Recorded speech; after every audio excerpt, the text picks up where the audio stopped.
Овие неколку дена додека сме во Охрид имавме можност да го представиме Охрид од една малку поинаква перспектива. Разговаравме со параглайдеристите, видовме како изгледа и Охрид од една птичја перспектива, планинскиот велосипедизам на Галичица. Денеска на тема на разговор ни е нуркањето, односно подводната авантура во Охридското езеро. Повеќе детали за се она што ни интересира ќе добиеме од мојот соговорник Јован Секуловски, кој што е меѓународен инструктор под нуркање од нуркачкиот центар Амфора. Добро утро за тебе. Јован, кажи ми која е заинтересираноста повеќе дали на домашните или на странските туристи да го истражуваат Охридското езеро?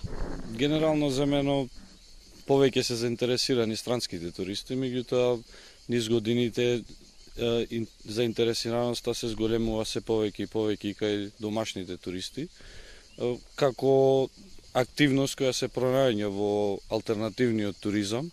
Сметам дека е тоа тесно поврзано со одморот кој ние треба да го имаме за да бидеме активни во еден дел од тој одмор.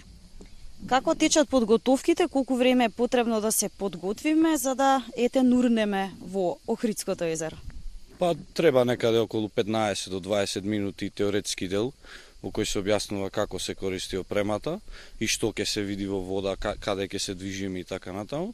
Подоцна следува припрема во која се става нуркачката опрема на нас и веќе влегуваме во вода каде што правиме една мала проба да се види да пробаме и да се адаптираме на дишењето под вода, зашто влегуваме во еден друг медиум и подоцна веќе започнуваме со самото нуркање, од кое трае од прилика од 40 на минути до 1 час на археолошкиот локалитет кај Музеот на вода. Верувам дека имаш големо искуство со нуркањето и што е она што може да се види подводно во Охрид, односно во Охридското езеро од животински, можеби од растителен свет? Сум нуркал на доста локации низ светот. Можам да кажам дека нашето езеро е вистина еден прекрасен бисер кој го имаме тука и треба вистина да го цениме.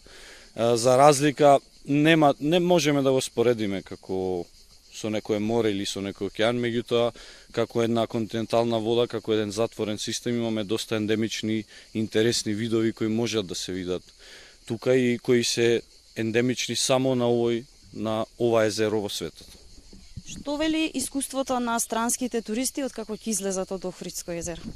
Па доста интересно, значи тие се како прво изненадени од фактот дека како може да биде водата толку чиста и да има толку живот под вода.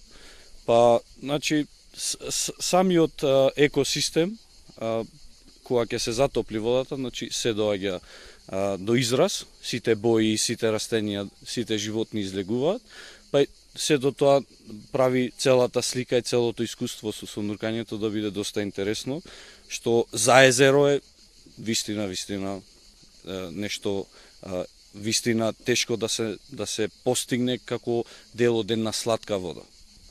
Јован, ти благодарам за разговорот и за вклучувањето во телевизија Нова. Ви посакувам успешна сезона.